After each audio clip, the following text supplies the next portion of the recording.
Te llamé por tu nombre y comprendí que estaba solo. Una idea, un sentimiento quedó muy claro en mí. El cazador no odiaba al lobo, el lobo no odiaba a las ovejas, pero la violencia parecía inevitable entre ellos. Tal vez, pensé, así es como funciona el mundo.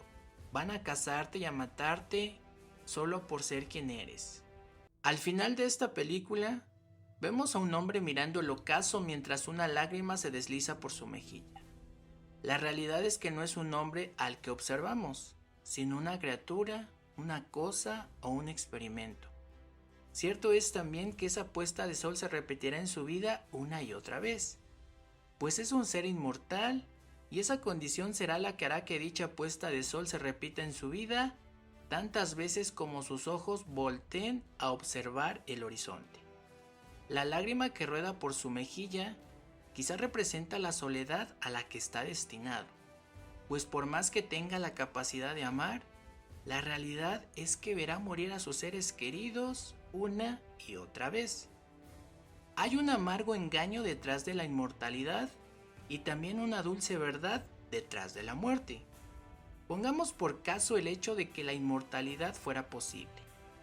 La verdad detrás de ello es que la vida se haría monótona. El sabor de la vida desaparecería.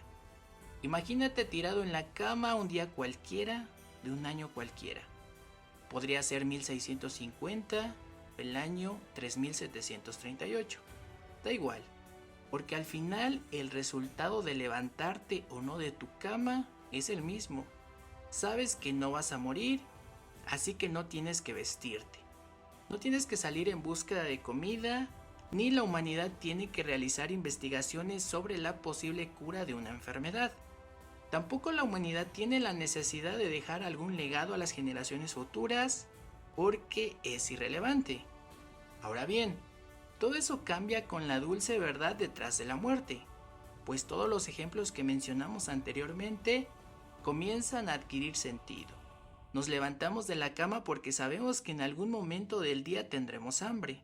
Los investigadores realizan su labor para dejarle un legado a la humanidad, como cuando descubren la cura de una enfermedad, un acto mediante el cual se están inmortalizando, una especie de inmortalidad mediante sus actos y aportaciones, no una inmortalidad de carácter físico como un cuerpo que jamás muere.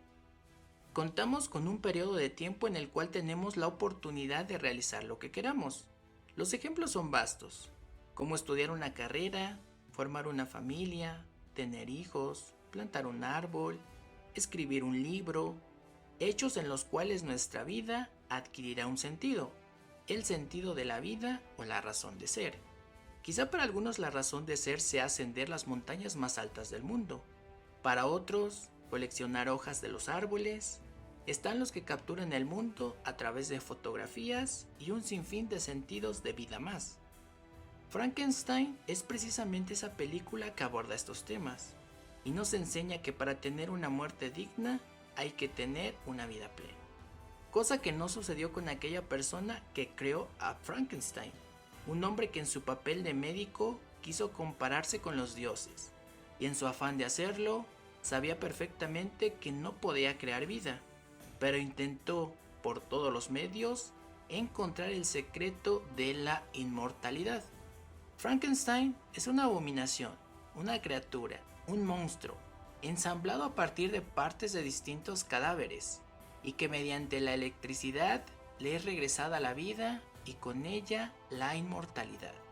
El responsable de tales hechos es el médico Victor Frankenstein. Pero, ¿quién es Victor Frankenstein? Victor Frankenstein es un niño que lleva una vida normal como la de cualquier niño de su edad.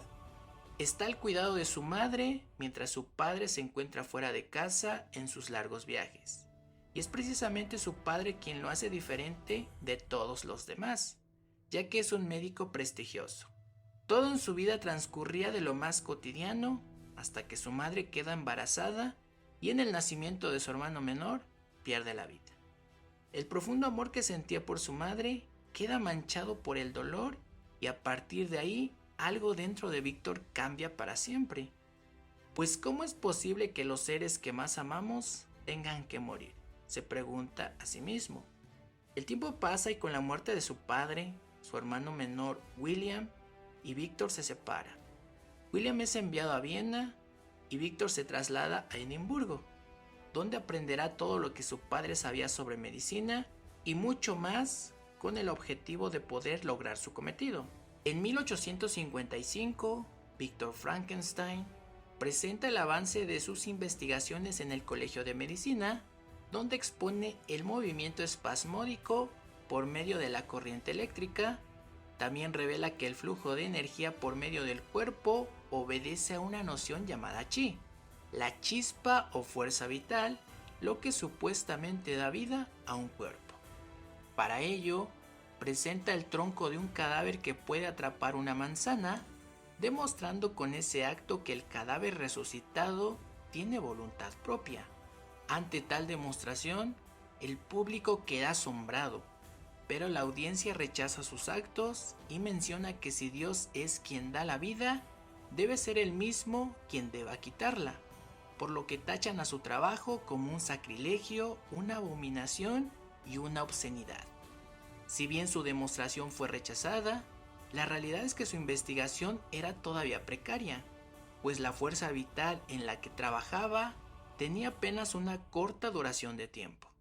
Para este momento de la película, aparece Henrik Harlander, quien además de ser tío de Elizabeth, quien es la prometida de su hermano William, es un médico retirado y actualmente es comerciante de armas, actividad que le ha permitido amasar una gran fortuna, condición que le permitirá patrocinar el proyecto de Victor Frankenstein en la posteridad. Harlander, en su condición de poseer conocimientos en medicina, hace saber a Victor sobre unas planchas llamadas planchas Evelyn, las cuales son láminas anatómicas que estudian a fondo la disección meticulosa, las venas, nervios y arterias. Láminas anatómicas de entre las cuales resalta la quinta plancha, pues en ellas se estudia el sistema linfático, conocimientos que le permitirán a Víctor conocer a fondo sobre el sistema circulatorio secreto, pues supuestamente en esa área del corazón se puede distribuir, pero también conservar energía. La única condición que Henry Harlander solicita a Víctor para patrocinar todo lo requerido para llevar a cabo su cometido es que en el futuro le solicitará un favor. Víctor continúa su investigación en la columna vertebral, donde descubre que en la caja torácica se lleva a cabo el flujo de energía, cicatrización y regeneración. Posteriormente, Harlander arregla los preparativos para que William y Víctor se reencuentren en su vida adulta. William como un destacado en el mundo financiero y Víctor con el mismo adjetivo pero en el área médica. Es en ese momento cuando William presenta a Elizabeth a su hermano como su futura esposa. Cuando Elizabeth y Víctor se conocen, sus ideas sobre el concepto de la vida difieren mucho, al grado de que Elizabeth termina tachándolo de arrogante por las ideas que promueve, caso contrario al de Víctor, quien queda fascinado por la figura de Elizabeth, un hecho no menos importante, pues de solo estar interesado en el tema de la muerte desde que era un niño, es en este momento de su vida cuando comienza a interesarse por el tema de la vida. A pesar de las discrepancias entre ideales, Elizabeth y Víctor son protagonistas de un breve romance, un romance que no terminará nada bien para Víctor. A la par que sucede este romance, Harlander, William y Víctor se dedicarán a remodelar una torre que se encuentra a un costado de un lago cerca de Vaduz, torre que servirá para que Víctor lleve a cabo sus experimentos. El responsable de llevar ese barco a buen puerto será William, pues es quien queda a cargo de todo lo que se necesite para acondicionarla. Ya en la torre se instalan baterías voltaicas de alta calidad, un sistema de pararrayos de plata pura y todo lo necesario para hacerla funcional.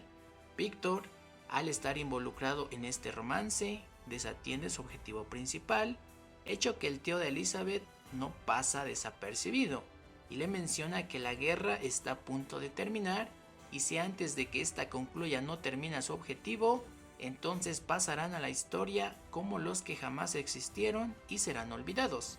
Entre la presión de concluir su investigación y la pasión que siente por Elizabeth, decide declararle su amor. Sin embargo, es rechazado y Elizabeth le deja en claro que ella ya ha elegido a la persona a la cual amar.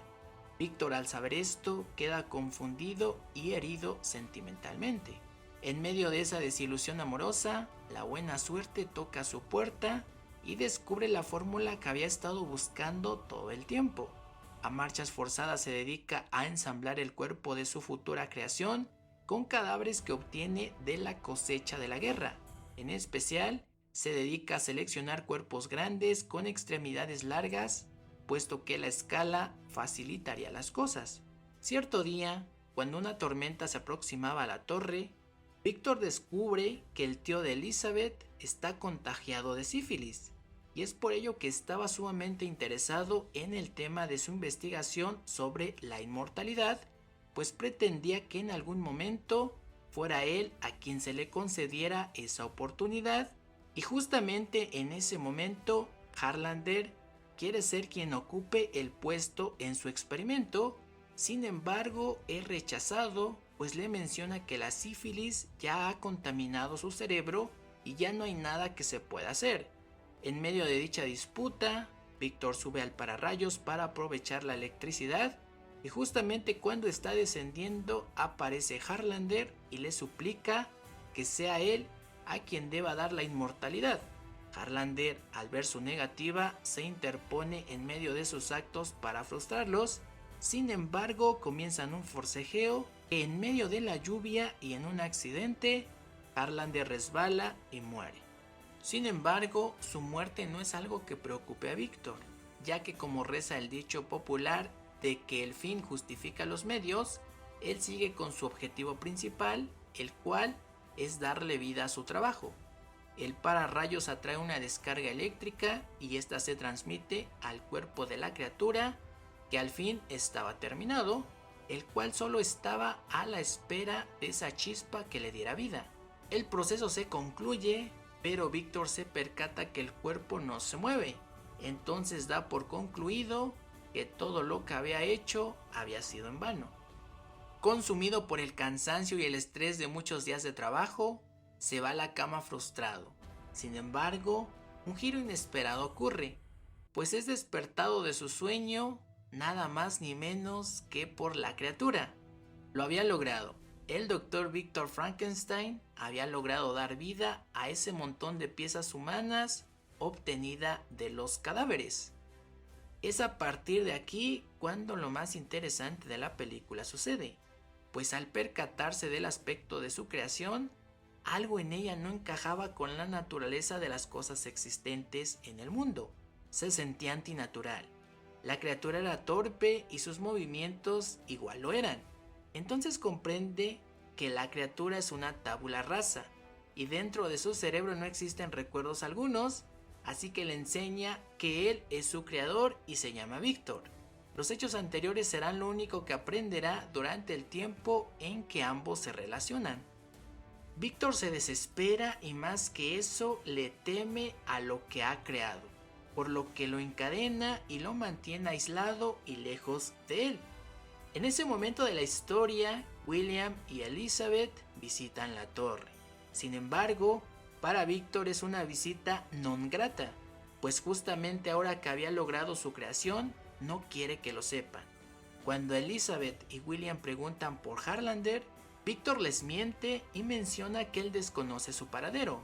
Elizabeth termina por descubrir la existencia de la criatura y al darse cuenta que está aislada y encadenada, encima de ello herida, siente todavía más repugnancia por Víctor. Elizabeth termina siendo el símbolo de la compasión hacia la criatura, pues ni su mismo creador sentía algo por ella. Víctor le hace saber a su hermano William que está desilusionado de lo que ha creado y no sabe qué hacer con él. En ese momento, William le dice que consulte a Harlander, ya que él sí sabrá qué hacer. Pero Víctor miente y le dice que tiene que confesarle que la criatura ha matado a Harlander. La solución que Víctor encuentra es matar a la criatura y sin pensarlo tanto le dice a William que se lleve a Elizabeth de regreso a la ciudad. William accede y cuando eso sucede, Víctor no encuentra mejor solución que hacer que todo arda. Así que quema la torre y con ella todo el trabajo en el cual había empeñado toda su vida. Quema al monstruo. Sin algún remordimiento lo incendia todo. Sin embargo, cuando ve que todo está ardiendo, algo dentro de él reconoce que es humano y se dirige hacia la criatura como intentando salvarla. Sin embargo, es demasiado tarde, la onda explosiva arroja a Víctor y en ese hecho Víctor no muere, pero queda gravemente herido y también pierde una pierna. Con lo que respecta a la criatura, cuando ve que todo está en llamas, pide clemencia y grita el nombre de Víctor. Lo que ella no sabe es que el fuego ha sido causado por esa misma persona por la que clama. Víctor jamás iría a salvarlo. Sin embargo, el instinto de sobrevivencia de la criatura hace que con la fuerza que posee rompa las cadenas que lo hacen prisionero y escapa. Al final, logra sobrevivir y conoce un mundo completamente diferente, pues estando fuera de la torre, se percata que un mundo completamente diferente existía tras los muros. Pero la humanidad, en su crueldad, hará que su vida no se torne fácil, pues cuando unos cazadores lo ven, le disparan. La criatura huye, pero cuando está herida, se da cuenta que no puede morir, pues las balas no le hacen nada y sus heridas cicatrizan de una manera acelerada. Al buscar refugio, se encuentra con un hogar que está desocupado, hogar que al final termina siendo de los cazadores que minutos atrás le habían disparado.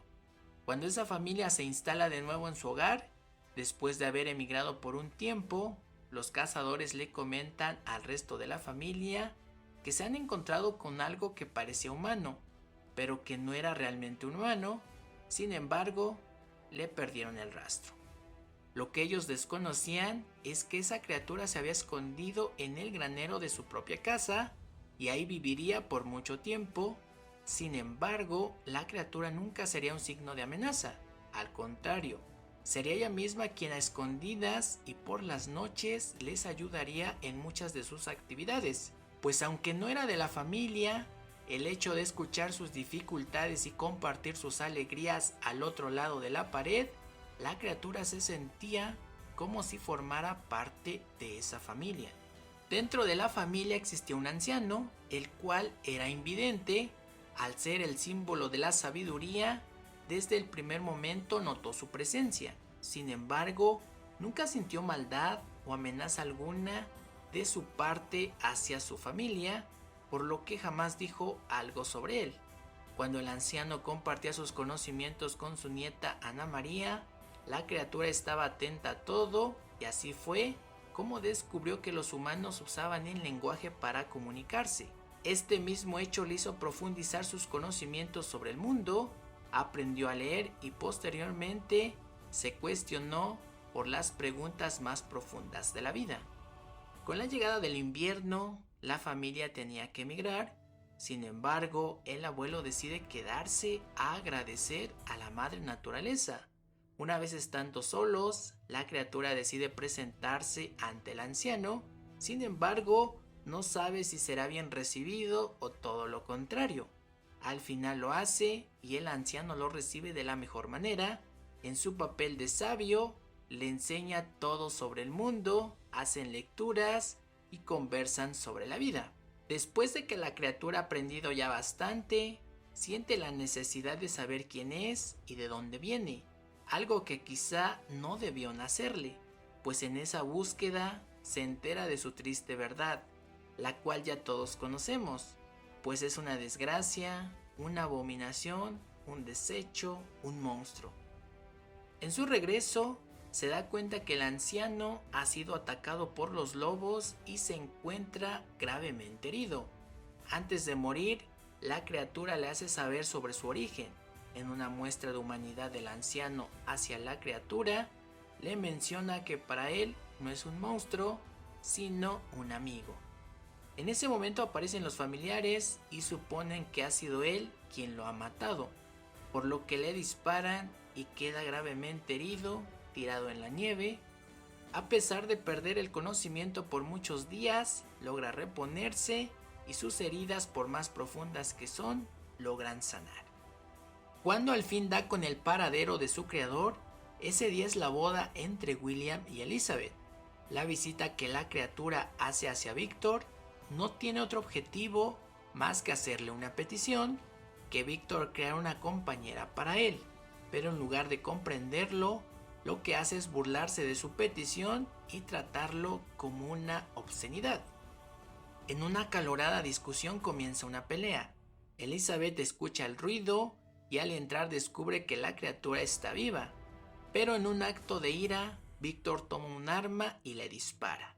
En ese acto, Elizabeth se interpone resultando gravemente herida. Cuando William escucha los disparos, corre hacia el lugar.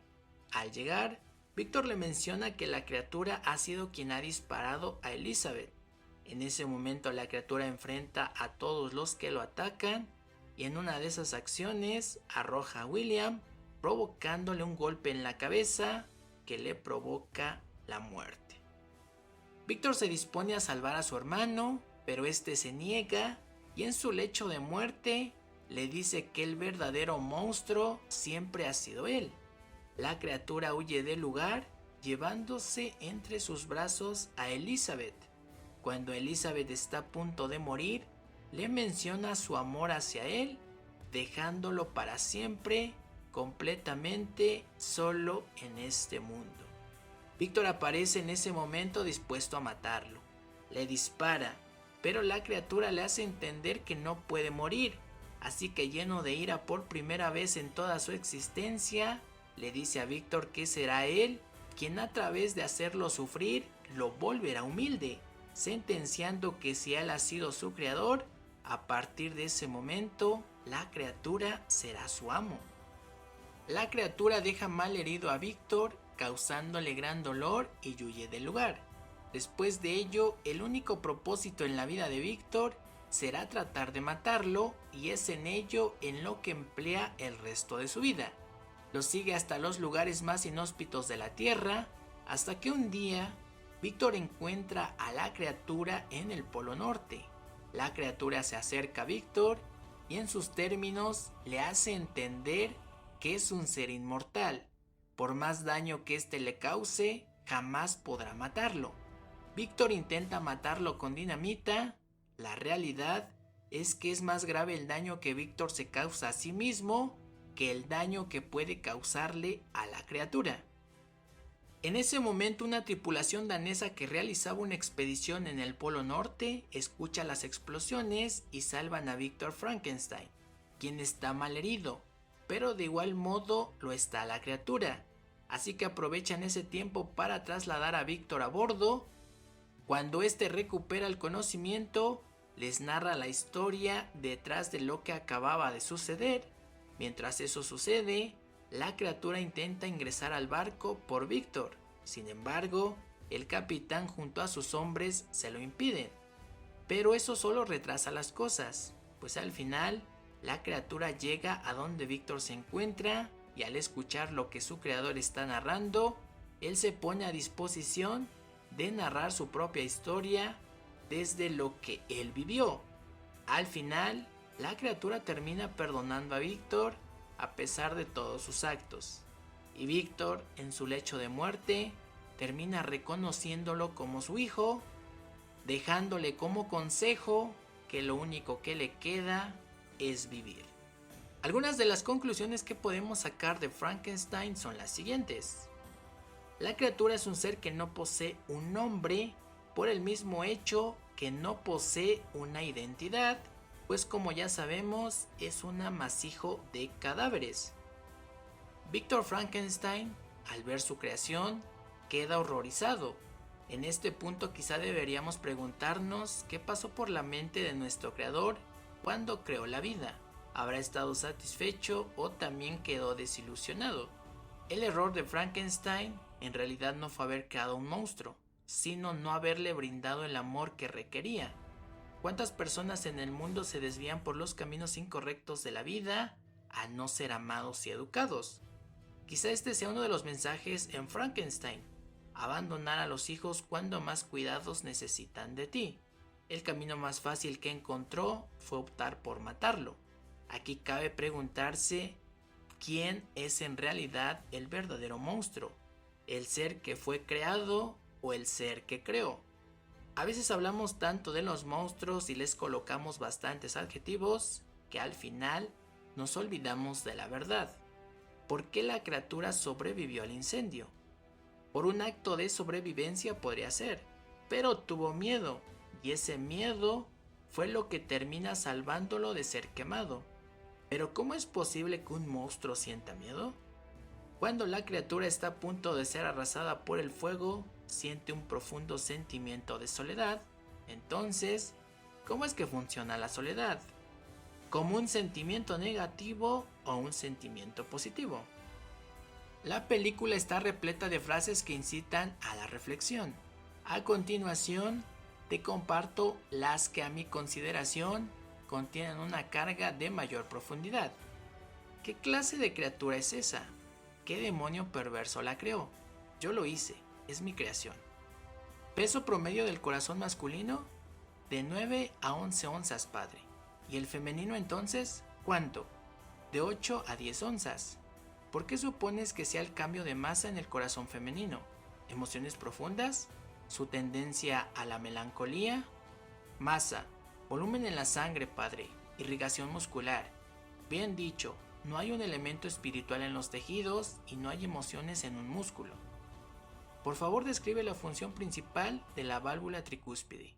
No la recuerdo, padre, pero me voy a acordar después. Sí, supongo que lo harás.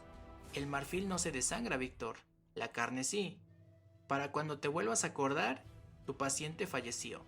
Cargas con mi apellido, Víctor, y con él va mi reputación. Rezo porque no lo olvides. Es como ver a un niño emocionado abrazando a su nueva mascota con tanta fuerza que la estrangula. ¿Cree contener su fuego, Prometeo? ¿O se quemará las manos antes de poder obsequiarlo?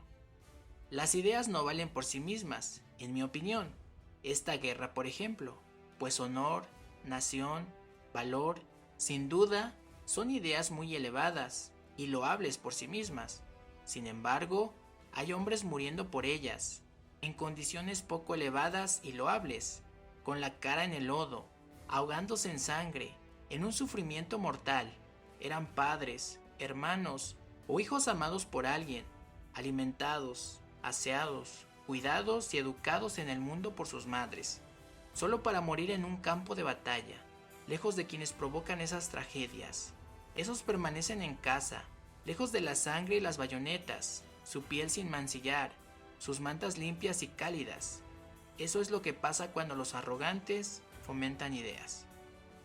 ¿Con cuánta frecuencia cree un hombre que conoció a un ángel o a un demonio, solo para descubrir que todo era una ilusión? Es como jugar ajedrez compitiendo contra uno mismo. La elección es la semilla del alma, el regalo que Dios nos concedió. A veces la abundancia nos puede desorientar si no hay una meta clara. Una noche con Venus, una vida entera con Mercurio. ¿No va así la frase? Todo era nuevo para él, el calor, el frío, la luz, la oscuridad, y yo estaba ahí para moldearlo. Nunca consideré lo que vendría después de crearlo, y al haber llegado al borde de la Tierra, no había horizonte que seguir. Víctor, ¿en algún momento te preguntaste, de todas las partes que forman ese hombre, cuál de ellas contiene su alma? En esos ojos vi sufrimiento. ¿Qué el sufrimiento no es evidencia de inteligencia? Solo los monstruos juegan a ser Dios. Al buscar la vida, solo creé muerte. Te llamé por tu nombre y comprendí que estaba solo. Una idea, un sentimiento quedó muy claro en mí. El cazador no odiaba al lobo. El lobo no odiaba a las ovejas. Pero la violencia parecía inevitable entre ellos. Tal vez Pensé, así es como funciona el mundo.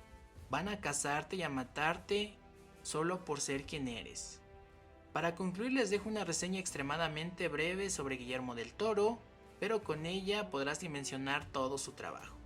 Guillermo del Toro es un escritor, productor y guionista mexicano conocido en el mundo del cine por películas como El laberinto del fauno del año 2006, Hellboy del año 2004, La forma del agua en el 2017, Pinocho del 2022 y por supuesto Frankenstein del año 2025. Por otro lado, te dejo las aportaciones en otros papeles de los actores principales por si gustas saber más sobre ellos. Jacob Elordi, quien interpreta a Frankenstein, es un actor australiano conocido por su participación en las películas de Netflix El stand de los besos y en la serie de HBO Euphoria. También protagoniza la película de terror Historias de la morgue, aunque su primer acercamiento a Hollywood fue como extra en la película Piratas del Caribe, La venganza de Salazar. Oscar Isaac Hernández Estrada, quien interpreta a Víctor Frankenstein, es un actor con doble nacionalidad, guatemalteca y estadounidense. Entre sus principales interpretaciones se encuentra la del personaje Poe Dameron de Star Wars, actuando también en Balada de un hombre común del 2013, El año más violento del 2014, Ex Machina del año 2015 y en la serie de televisión Moon Knight. Estas fueron las premisas que con gusto compartí contigo. Queda a ti sacar tus propias conclusiones. Nos estamos escuchando próximamente.